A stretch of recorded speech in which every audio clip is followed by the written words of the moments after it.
Hello. I wanted to create some videos to go through the information for your four-year plan selection. These are the exact same slides that I'm going over in class with the online or the in-person students.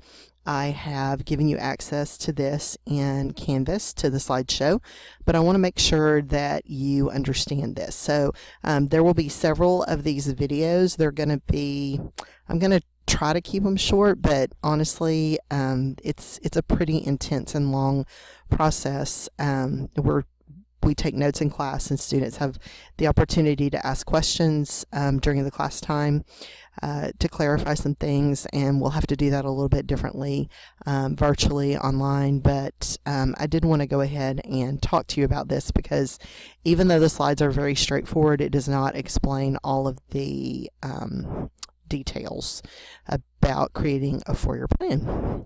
So the first thing is this is like my little funny haha sort of joke. It's a guidance counselor sitting with Mr. Hoodie, multiple piercings, and she says, is there any backup plan in case your dream of becoming a YouTube sensation doesn't pan out? And wanting to become a YouTube sensation is perfectly fine. I think that would be wonderful if you could all do exactly what your heart's desire is. The truth of the matter is that very few people, not just you, but very few people in the world are going to become superstar athletes, superstar singers, superstar actors. It just doesn't happen to a large majority of the population. And even if it does, eventually you may need another job. So you need a backup plan. And that's kind of what we're trying to do with helping you choose some college and career stuff. So it's hard to see because I don't know if I can move this. Yes, I can. Oh, yay, look at that. All right. So I found this graphic, what is it, 6 years ago now, and I kind of MJH'd it up some, and it really shows in a visual kind of what we're doing. In elementary, early junior high, intermediate school, your teachers prepared the soil, planted the seeds, watered, pulled weeds out, really kind of tried to get you established, your tree rooted and established. And this year in college and career so far, we have done self-assessment, which was our 16 personalities survey, the multiple intelligences survey, the career cluster survey. We did career exploration through the career cluster survey and also through the mini posters and the research project that we did. And now we've gotten to this point of decision making. So we are here at decision making. All of the leaves on the tree have white letters. These three right here are what we're really working on right now.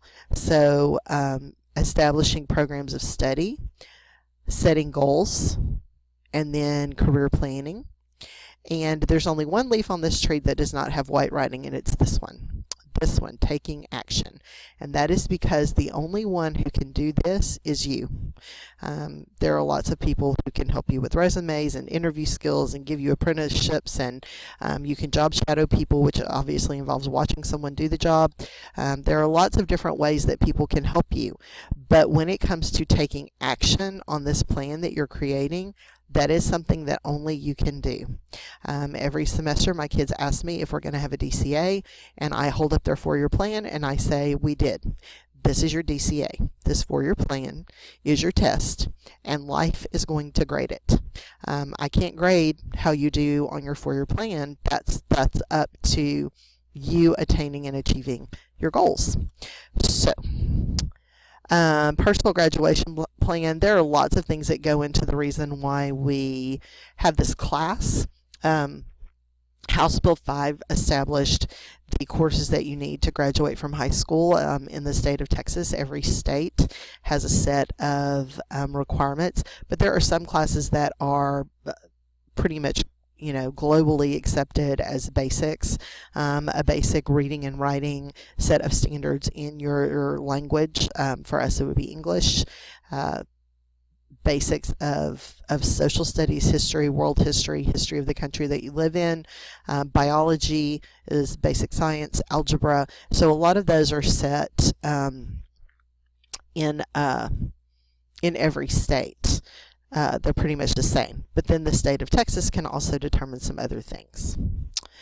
So with Exploring Careers at Magnolia Junior High, we're trying to make sure that you are prepared to go into high school and take advantage of the opportunities that are offered to you at Magnolia West.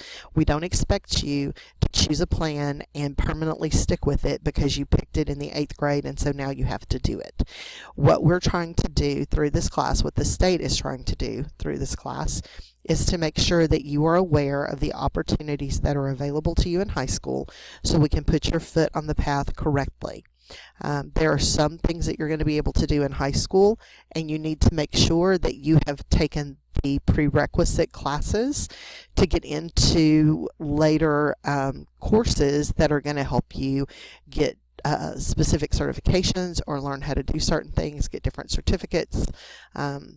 So for example, if you are interested in welding, you're going to have to take Principles of Ag as a freshman.